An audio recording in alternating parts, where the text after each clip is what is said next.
What's happening, Steam? It's been a while since I've done a video. To be honest, over the last few weeks, I've been lost in my own little world of coding. Yeah, I've been trying to do some web development. I always get this itch, like once every couple of years, to do some web development, and it normally involves a whole bunch of self-learning, online tutorials, hacking. I get an idea of what I want to do, and then it's just really about just hacking your way into getting it done. So that's what I've been doing over the last few weeks. Is I've been focused on trying to build a web app, and I've had it in my mind to do it for quite a while, but I just haven't had the time to focus on it. But over the last few weeks, I've set aside some time, and I've been focused on developing my web app. Now, what is my web app about? If you follow my blog, you will know that I do a competition called Soccer Sweepstakes. I've renaming it, that's why it doesn't automatically come to my mind. I'm calling it now Scoopstakes. So you got Nazo Scoopstakes. And it's not just going to be soccer, but at the moment it's primarily football.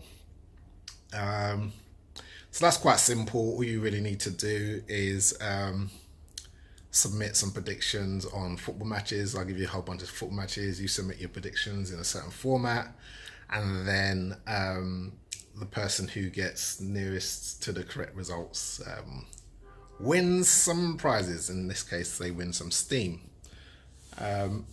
So yeah, I'm quite a big fan of fan engagement sites, and I think they're going to be a big deal over the next 5 to 10 years. The ability for people that are into sports in particular to get more than just watching them, and to actually interact, and not just interact, but also kind of win prizes and get incentives for interacting. And I think so we have that in the UK at the moment. So you have things like Super Six run by Sky. You have, which is similar to what I'm doing, and you have kind of, I think, some horse racing type apps run by ITV, but they're all very regional at the moment. So only people in the UK can participate in those competitions. And similar in the US, you've got fan engagement sites. I think FanDuel do some competitions really around NFL and stuff like that. However, what I want to create is something that's a bit more global, and I think the blockchain, or in particular the cryptocurrencies, enable this. So you can pay people in crypto, and you can make micropayments. So you can pay lots of people in crypto. You can automate it, and you don't have to worry about middlemen, how you can get into their bank accounts and all that kind of stuff. So I think it's a really kind of practical use case for the blockchain, and doing it on Steam kind of just demonstrates for me how simple it is to do, provided I can get my coding sorted out. So yeah, if you follow my blog, you know that I do that on there, and it's kind of like a hacky way. I like to hack things, so I kind of hacked it on my blog to make it work, and people participate, and I'm kind of fudging it a bit, but I want to make it a bit more like an app, and so that's what I've been working on. And it's going well so far. I've got kind of a lot of the front end stuff done, in terms of, go check it out. Really, you can see what's there. You can kind of see the results that are there. You can see predictions as they come in, and all that kind of jazz. So I've hooked it all up, and I've got it all working. The next step will be to probably use something like Steam Connect to enable people to submit their entries directly on the site. So if anybody, actually I'm going to look into it, but if anybody kind of knows how that works and wants to get involved, then please just hit me up, and no problem, you can get involved. There will be web challenges creating a web app, as there are for someone that's not really a coder, but I can figure it out. But I think the biggest challenge around me doing an application like this is going to be around people gaming it, right? And I've noticed that with the app that I've got at the moment, that you got people that try and do multiple entries and all that kind of stuff. And at the moment, I'm not focused on policing it. We've got a couple hundred people playing or a couple hundred entrants. So it's not such a big deal. But I think over time, finding a way in which we can authenticate users will be important without getting into kind of, FBI levels of bloody KYC before people can actually play the games. Yeah, so I think it's going to be a balance, particularly as it is going to be kind of like a global enterprise. I think that's where the main kind of challenges are going to be. I think to get around these challenges, we probably need to humanize it a bit more, and give people more rewards, or weight the rewards based on how humanized, or I don't know. We'll figure something out. And again, if you've got any ideas about how to authenticate users, then let me know.